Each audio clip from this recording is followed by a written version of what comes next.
সর্বশেষ যে ব্যক্তি জাহান্নাম থেকে মুক্তি লাভ করবে তাকে আল্লাহ পাক বলবেন, ফেরেশতাদেরকে বলবেন, ও আমার ফেরেশতারা, আমার এই বান্দাকে জান্নাত এবং জাহান্নামের মাঝখানে রেখে দাও। জান্নাত এবং জাহান্নামের মাঝখানে লোকটি যখন থাকার জায়গা পাবে, সে জান্নাতের দিকে তাকায়া দেখবে আর কাঁদতে থাকবে।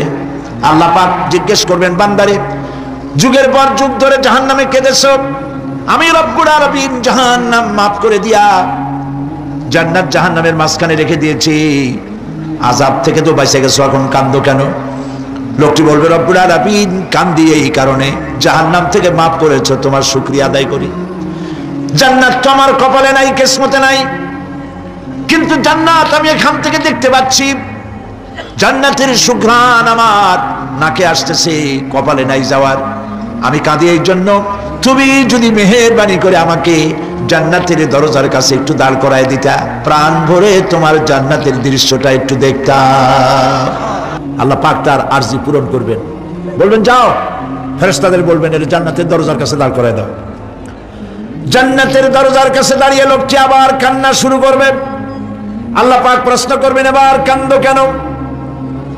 লোকটি বলবে, রব্বুল আলামিন কান্দি এই কারণে, জান্নাতের এই দরজায় দাঁড়ায়া জান্নাতের অফুরন্ত নিয়ামত কিছুই ভালো করে দেখা যায় না, শুধু অল্প জায়গা দেখি। যদি তুমি আমারে দয়া করে জান্নাতের মাঝখানে দাঁড় করায় দিতা, চতুর্দিকে তাকায়া তাকায়া দেখা কলিজারে ঠান্ডা বানাইতাম। তবে আমি ওয়াদা করি, জান্নাতের কোনো নাজ নিয়ামত, কোনো ফল আমি খাবো না, ধরবো না, সইব না। একটুখানি মেহেরবানি করে মাঝখানে দাঁড় করাইয়া দাও, জান্নারে ঠান্ডা করি। আল্লাহ রব্বুল আলামিন ফেরেশতাদের বলবেন, আমার এই বান্দারে জান্নাতের মাঝখানে দাঁড় করাইয়া দে। আল্লাহর নবী বলেন, জান্নাতের মাঝখানে দাঁড়িয়ে লোকটি আগের চাইতে আরো জোরে চিৎকার মেরে কাঁদতে থাকবে। আল্লাহ পাক বলবেন, বান্দারে কি হলো তোর? দরজার কাছে আসতে চাইছিলে, আইনা দিলাম। আবার এবার মাঝখানে আসতে চাইছো, তাও এনে দিয়েছি, আবার কান্দো কেন?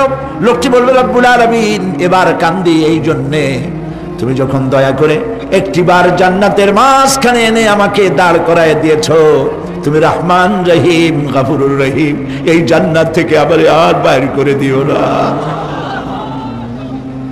আল্লাহ রাব্বুল আলামিন বলবেন, ও আমার বান্দারে, আমার এই জান্নাত তোর খুব পছন্দ হয়েছে নাকি? লোকটি বলবে, রব্বুল আলামিন কলিজা ঠান্ডা হয়ে গেছে, ভাবতেও পারি না এই জান্নাত এত সুন্দর। আল্লাহ পাক বলবেন, বান্দারে এরকম একটি নয়, দুইটা নয়, তোর জন্য আমি 10টা জান্নাত এরকম রিজার্ভ করে রাখছি। সুবহানাল্লাহ। আল্লাহ পাককে ভয় করে পৃথিবীর সমস্ত পাপ থেকে যারা নিজেকে রক্ষা করবে, আল্লাহ তাদের জন্য এই জান্নাত রেখে দিয়েছেন। সুবহানাল্লাহ।